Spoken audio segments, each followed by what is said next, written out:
Um dia alguém chegou para mim e falou, pastor, eu já vim no culto de domingo, para que eu tenho que ir em outra reunião na casa durante a semana?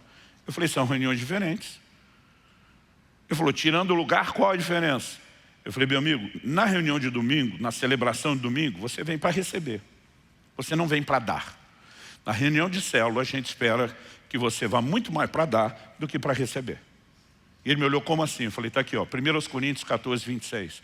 Quando vos reunis, cada um de vós tem, ele diz, um tem salmo, está falando de cantar, ou tem doutrina, está falando de instrução, ou tem revelação, ou tem língua, tem interpretação. Agora ele começa a falar dos dons. O ambiente onde podemos usar aquilo que Deus nos deu para edificação de outros são as reuniões menores. Seria impossível numa reunião como essa, com essa quantidade de gente, permitir que todo mundo participasse, que cada um fizesse uma oração, que desse uma palavra de instrução, que cantasse, mesmo que a gente selecionasse quem tem aptidão. Porque, por exemplo, se eu cantar, você vai embora na hora. Aliás, outro dia alguém falou, pastor, se o senhor cantar é batalha espiritual, até os demônios devem correr de tão ruim que é. Mas mesmo que você selecione os que têm aptidão, o dom, o talento, a prática, ainda assim é muita gente, para que cada um seja colocado para ter uma participação, né? Se você pegar cada área de dom, de gente que pode... Como que nós poderíamos viver a realidade de uma grande igreja? Seria impossível. Agora, por outro lado, Deus também não quer que a gente tenha uma multidão de pessoas que só recebam e não dão. Gente que só recebe, não reparte o que recebe, se torna que nem um marmoto.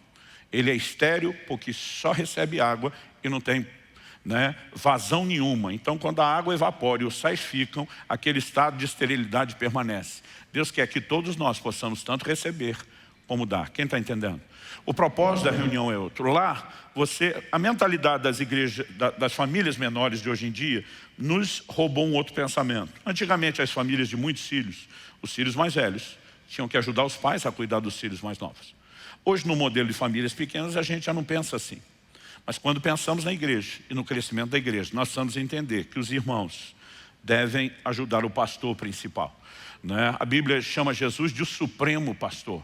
Significa que em qualquer medida de pastoreamento, mesmo que alguém não tenha o chamado para ser um dos pastores da igreja no sentido de governo, ele pode ajudar numa certa medida de cuidado, liderando uma célula, dentro da célula, ajudando a cuidar e discipular de alguém, né? E quando fazemos isso, nós estamos cooperando com o nosso supremo pastor. Se tivermos a visão e o entendimento correto, o coração muda. Eu lembro de um dia que um irmão falou para mim, pastor, eu falo para o senhor, eu não gosto lá da minha célula não. Eu falei, por que não? Eu falei, me parecia que você tinha um bom relacionamento com as pessoas. Mas meu líder é muito fraquinho. Conhecimento bíblico, pequenininho. Eu olhei para ele e falei, é por isso que nós precisamos de você lá. Ele, como assim? Eu falei, justamente por causa, honestamente, quando alguém já se compara com outro para falar que tem mais, eu já acho que tem algo muito errado. Mas eu olhei para ele e falei, justamente por causa de todo esse conhecimento e essa bagagem que você carrega, é que você pode contribuir na célula. Eu falei, agora, se você acha que vem na reunião de domingo para aprender, e que vai lá para aprender, e que todo lugar você só vai aprender, não vai ensinar ninguém, eu quero te perguntar, por que exatamente você está aprendendo? Para que serve todo esse conhecimento se você não quer repartir? Eu falei, agora, se o seu líder não teve a oportunidade de aprender como você aprendeu, e pode ter alguém com você na célula ajudando, você não consegue ver nisso utilidade? Eu prefiro muito mais você debaixo da liderança de alguém que precisa do que você tem, do que de alguém que não precisa. Ele, pois é, acho que eu vou dar mais uma chance. Eu quero encorajar você a acreditar que nós estamos nos movendo dentro de um princípio onde todo mundo pode se alimentar. Por que Jesus não se reconheceu pastor da multidão? Porque ele é pastor de 12, gente. Sabe, é diferente apenas pregar publicamente para toda aquela multidão e o que ele dava para os 12. Quando eles discutiam entre si, já corrigia e chamava atenção. Como é que nós criamos os filhos?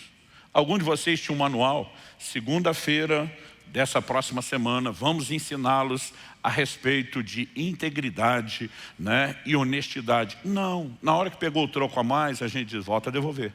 Isso não é seu. Não é assim que funciona.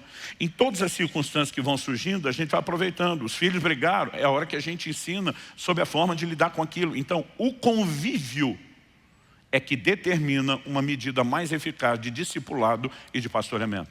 Quando a Bíblia diz que Jesus chamou os 12, a Bíblia diz, ele os chamou para para que eles estivessem com Ele. É esse relacionamento que gera algo mais. Precisamos do que temos aqui nos cultos e celebrações de domingo? É claro. Agora, é isso que define o pastoreamento? Não. Nem de vocês que congregam aqui. O que dizer das pessoas? Pensa num negócio, gente, que assim me põe à prova, me testa. É quando nos lugares que eu estou pregando por aí, viajando, ou mesmo quando me abordam em aeroportos, em tantos lugares, as pessoas dizem: o senhor é o meu pastor virtual. É a mesma coisa que apertar um botão que liga um vulcão dentro de mim. Eu falo: segura, segura, segura, né? Porque minha vontade é olhar e dizer: não existe pastor virtual. Eu sei que a pandemia permitiu uma inclusão digital, inclusive nessa mentalidade de cultos. Transmitimos reuniões, porque muitos das nossas ovelhas no início, quando estavam viajando, diziam: não queremos perder culto, não queremos estar desconectados, né? Temos familiares que ainda não vão à igreja, temos pessoas em tais lugares. Começamos a abrir isso e dizer: vamos alcançar. E às vezes nós temos mais gente assistindo a reunião online do que o que temos aqui no presencial, sem contar o alcance, né, que a própria gravação gera depois. Mas chamar isso de pastoreamento, eu não posso concordar. Porque se Jesus, que dava a mesma coisa, o mesmo ensino, podia até tocar as pessoas ministrando, não se reconhecia pastor pelo que estava fazendo, eu vou dizer que eu sou um pastor virtual de alguém. É lógico que as pessoas podem dizer: você me ajuda, você me ensina, mas isso não é, nunca foi e nunca será pastoreamento. Então é importante que isso seja entendido, né? De vez em quando alguém diz: mas pastor, não rola uma conversa com você? Eu falei: hoje eu cuido e apacento efetivamente, eu e minha esposa, um casal dessa igreja, desde dezembro de 2018, que é o Marciano e a Adriana, que assumiram a liderança da igreja, que nos ajudam a cuidar dos demais pastores, que ajudam a cuidar dos demais coordenadores, supervisores, líderes de célula, e que procuramos todos juntos estender cuidado. Porque se pensarmos que o pastoreamento envolve relacionamento, não dá para pensar de forma diferente. Agora, Jesus, quando estava multiplicando pães, ele não foi direto para a multidão. Ele está dando aos seus discípulos, aqueles que ele apacenta. Eles, por sua vez, estão levando aos grupos. E porque tinha a organização dos grupos, a Bíblia diz: todos comeram e todos se fartaram. E não apenas isso. A Bíblia diz que eles voltam com 12 cestos cheios. A gente descobriu que nesse sistema, aquela pessoa que está sendo alimentada e pode ajudar a alimentar, ela nunca fica desprovida. Uma das coisas que me impressionaram logo no início do meu ministério viajando era ver muitos pastores esgotados, porque viviam alimentando os outros, mas eles mesmos não tinham ninguém que os alimentasse. E quando nós olhamos para a sabedoria desse modelo bíblico, não é opcional. Outro dia uma pessoa chegou e falou: eu não concordo com esse sistema. Eu falei: você tem duas opções: entender e passar a concordar, ou arrumar outro lugar para congregar.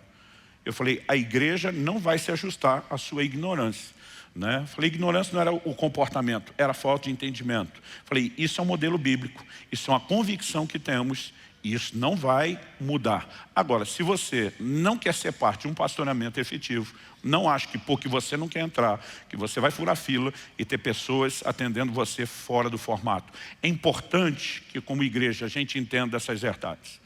Não só para que nos apeguemos com mais firmeza, mas para que de fato a gente faça da forma correta. Porque tem gente até de bom coração: disseram para fazer, vamos lá.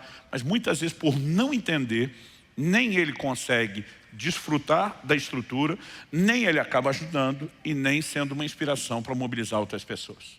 Resumindo, né, principalmente nesse pós-pandemia, já estamos pela fé falando que é pós, né, principalmente nessa nova fase, nós teremos uma grande mobilização em prol das células e do funcionamento correto das células.